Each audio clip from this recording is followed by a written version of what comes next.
So অনেকের মতো আপনিও যদি কক্সবাজার ঘুরতে এসে কলাতলির লাবণী সুগন্ধা বীচ ঘুরে চলে যান, তাহলে আপনিও আসলে কক্সবাজার কেমন কিছুই দেখে নেই, সেই চিন্তাটাই মাথায় রেখে এইবারে কক্সবাজার ট্রিপটা আমরা একদম নিরিবিলি পরিবেশে কাটানোর চিন্তা ভাবনা করি। চলুন ভ্রমণ কাহিনীটা প্রথম থেকে শুরু করি।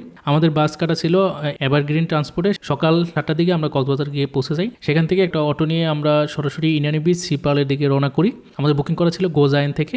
সো যাওয়ার সাথে সাথে আমাদেরকে ওয়েলকাম ড্রিঙ্কস দিল, যেহেতু চেক ইন টাইম ছিল 2টা। সো আমরা আমাদের ব্যাগ আর লাগেজ ওইখানে লকারে ওদের এখানে নিচে রেখে দিয়ে এসেছি, আমাদেরকে ট্যাগ দিয়ে দিয়েছিল এবং আমরা ড্রেস চেঞ্জ করে আমরা সরাসরি ঘুরতে বের হয়ে যাই। সো আমরা বের হয়ে সিপালের সামনেই কিছু ছবি তুলি, তারপর আমরা চলে যাই বাংলাদেশ নেভি জেটি, যে ব্রিজটা আছে সেখানে আমরা ঘুরতে চলে যাই। আসলেই অনেক সুন্দর জায়গাটা। ঢোকার সময় টিকিট নিয়েছিল 200 টাকা করে জনপ্রতি। আমরা সেখানে অনেক সময় ঘোরাঘুরি করি এবং ছবি তুলি, এবং ওখানে খাবার স্ন্যাক্স, আপনার পানি, তারপর হালকা চা কফি সব কিছু আপনারা এখানে পেয়ে যাবেন। একটা বাস দিয়ে আমাদেরকে কল দেয়, তো স্যার আপনাদের রুম রেডি। সো আমরা ওইখান থেকে ব্যাক করার সময় সিপালের সাথেই সীমান্ত সৈকত একটা রেস্টুরেন্ট আছে। সো আমরা ওইখানে খুবই কম প্রাইসে, কোয়ান্টিটি ছিল অনেক বেশি, যেটাগুলো আমরা আসলে 2জন খেয়ে শেষ করতে পারি না, এরকম কোয়ান্টিটি ছিল। তারপর আমরা রুমে ঢুকে ফ্রেশ হই, আমরা একটু রেস্ট নিই, ঘুমাই, হালকা একটু ঘুম দিই। আমরা 4টার দিকে আবার রুম থেকে বের হয়ে বিচে ঘোরার জন্য বের হয়ে যাই। ঘুরতে গিয়ে আমরা প্রথমেই আমরা ঘোরাতে উঠি। 2টা ছেলে আমাদের বলতেছিল, অনেক করে রিকোয়েস্ট করতেছিল, স্যার উঠেন উঠেন উঠেন। সো না উঠে আসলে ওরকম উপায় নেই। আর লোকজনও দেখতেছিলেন এই বিচে কিন্তু অনেকই লোকজন কম, খুবই নিরিবিলি পরিবেশ, আপনারা জাস্ট আপনাদের মতো করে এনজয় করতে পারবেন। পরে রাতে আসার সময় আমরা সিপালের ভিতরে একটা রেস্টুরেন্ট, সেটা ছিল আপ্যায়ন।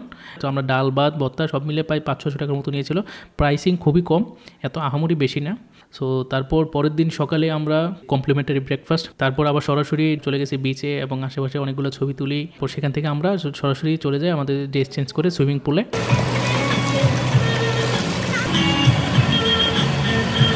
সেখান থেকে সুইমিং পুলে শাওয়ার নিয়ে আমরা আবার সরাসরি রুমে ঢুকে যাই। সেখান থেকে আমরা একটু রেস্ট নিয়ে আমরা সরাসরি চলে যাই কলাতলি বিচের ডলফিন মোড় গিয়ে ওখানে আমরা দুপুরে লাঞ্চ করে আমরা একটা আসার সময় স্কুটি একটা নেই, বাইক নিয়ে অনেকক্ষণ ঘুরি, এবং ঘোরার পরে আবার একটা বিচে বাইক দিয়ে আসার সময় একটা বিচে আমরা নামি।